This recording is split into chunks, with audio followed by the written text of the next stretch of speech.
150K tech workers got laid off globally last year.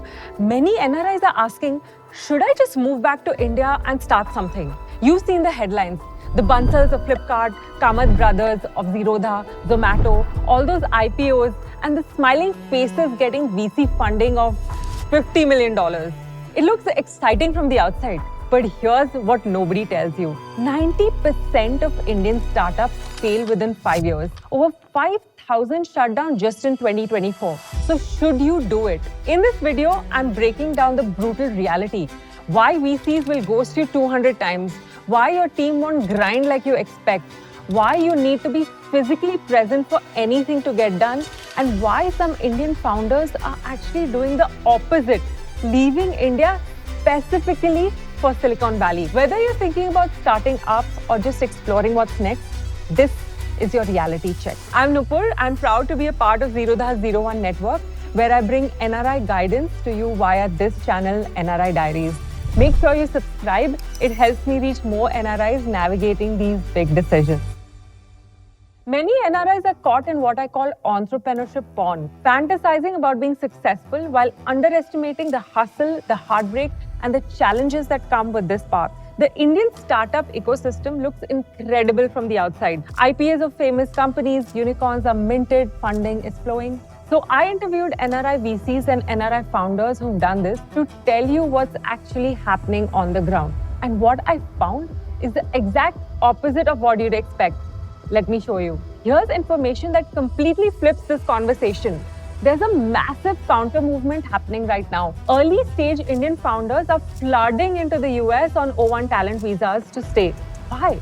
Because globally, AI and tech have a clear epicenter, which is the Bay Area. This isn't just for Indians. It's for people from Japan, Latin America, Europe. Everyone's heading there because concentration builds concentration. For starting up, Silicon Valley is unmatched. The ecosystem is energized. Founders are willing to share information, make introductions, and support each other. In fact, even founders building in India are encouraged to spend 2 months in the Bay Area first. The point, this isn't an India versus abroad debate. It's about accessing the right resources for your specific situation. Getting into the US is becoming increasingly important for AI and tech founders. Navigating immigration becomes critical, and that's where our sponsor for today, Manifest Law, comes in. If you're exploring a talent visa for the US, the O1 or EB-1A visa is your golden ticket. But the application process is complex and requires proving extraordinary ability in your field. The lawyers at Manifest Law specialize in helping founders and exceptional talent secure talent visas. They understand that many qualified Indians underestimate their own achievements. Manifest Law helps you present your credentials in a way that meets US immigration standards. They've helped hundreds of Indians successfully navigate this process, from building a compelling portfolio to handling the legal complexities. If you're considering the Silicon Valley route for your startup, Manifest Law can help you get a talent visa legally and strategically. Check them out. I have a link in the description below. Okay, so Silicon Valley is great and people even consider Singapore and London for starting up, but I have one easy rule for you to decide which location is the best for you. And the rule is be where your market is. Simple. If you're building for an Indian specific use case, you need to be in India. If you're building for the US, be there. But if you're looking for an idea to start up, India has a massive opportunity. The startup ecosystem is projected to contribute $1 trillion to the economy by 2030. There is room for all solutions across all domains. And here's where NRIs make their first mistake. You look at that opportunity and think, India is cheaper, so I'll just move there to build my team and bootstrap. Yes, hiring is cheaper in India. A developer who'd cost you 120K abroad might cost you 20K in Bangalore. India extends your runway. On paper, the math makes perfect sense. But here's what the math doesn't tell you. Execution is harder in India. Finding committed, motivated people is harder. Vendors don't respond. Time is fluid. People accept job offers and then don't show up. The thing is, India is a people-first culture. That's the biggest adjustment for NRIs returning from abroad. I'm not saying don't do it. I'm saying set realistic expectations. The work culture is fundamentally different and adapting takes time and awareness. I spoke to Akanksh Devendra, a founder who did his undergrad in the US and moved to India to start up. He said, working with a team in India is not hands-off. You have to make yourself as available as possible. If you step away, things will break. And that's not even the hardest part. Now, the government will tell you they're making things easy. The Startup India initiative offers tax benefits, easier compliance, financial assistance, and more than 50 plus regulatory reforms are in place now. Sounds amazing, right? Here's the reality on the ground. Even using tech platforms that are supposed to make incorporation easy, founders tell me things are very slow when you get into the weeds of it. Random rejections, document delays, phone calls from customer support at random times, all of that. The legal, licensing and rent agreement systems are convoluted. Banking is a nightmare. Getting GST sorted takes forever. The gap between policy intention and implementation reality is massive. But the thing is, it's a geography problem, not a developing country problem. Even the US to UK, it's complicated. Still, geography matters, and this is something NRIs don't realize until they're back. Indian cities weren't planned like Silicon Valley or China. In Bangalore, India's startup capital, average traffic speeds have dropped to bicycle speeds of 17 kilometers per hour. Last mile connectivity is poor, and companies have been reluctant to allow public buses into their campus, forcing employees to drive their own vehicles. So everyone's driving. Roads are clogged, productivity is affected. What does this mean for your startup day to day? Your developers are spending 2 to 3 hours each day commuting. Your team shows up late and exhausted. That vendor meeting you scheduled, they're stuck in traffic. A client meeting that should take 30 minutes requires blocking off half your day. This is why so many startups have gone remote first or moved to tier 2 cities.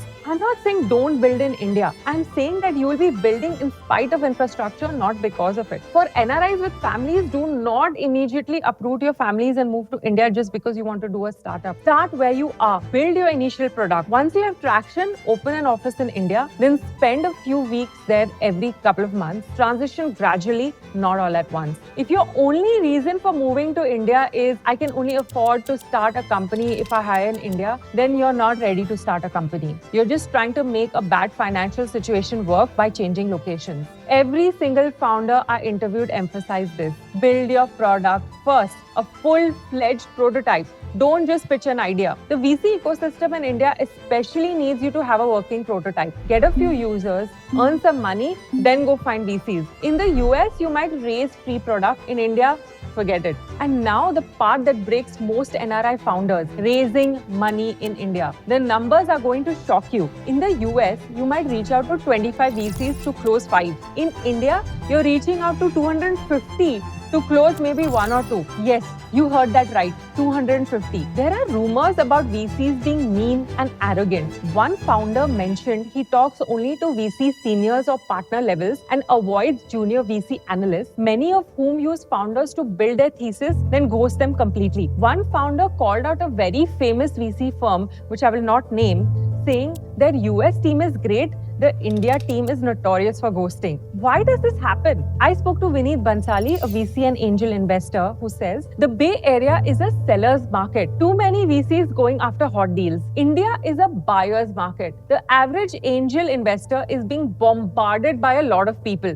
Translation, VCs have all the power. Here's what makes fundraising even harder if you're an NRI returning to India. You don't have a network. Warm intros are the highest quality way to get meetings. While abroad, you might get an ex-colleague to introduce you to someone. But if you come to India without a network, who will you call? So without funding and without a network, how do NRI founders actually survive? Here's practical advice. Give yourself 6 months to figure out things on your own money. Budget for, say, $5,000 per month, which means you have about 25 lakhs total, about $30,000 to play with. Some founders have put in 1 crore of their own money. While hiring, think of what you'll be okay paying if the candidate isn't up to the mark. But here's a fundamental question that will save you years of your life. Do you want to do a startup or a business? They're not the same. A startup aims to be high growth, built to scale fast. You're signing up for a 7 to 10 year roller coaster where you're constantly fundraising, hiring fast, and burning cash to grow fast. It's exciting and high stakes, but also brutal. Now, a business, that's profitable and sustainable. You can build a 5 crore profit business with 5 hires. You might grow 30%, not 300%, and you won't be famous, but you are at your own pace and own 100% of something profitable versus 20% of something that might be worth a lot someday. But here's a deeper question. Are you even ready?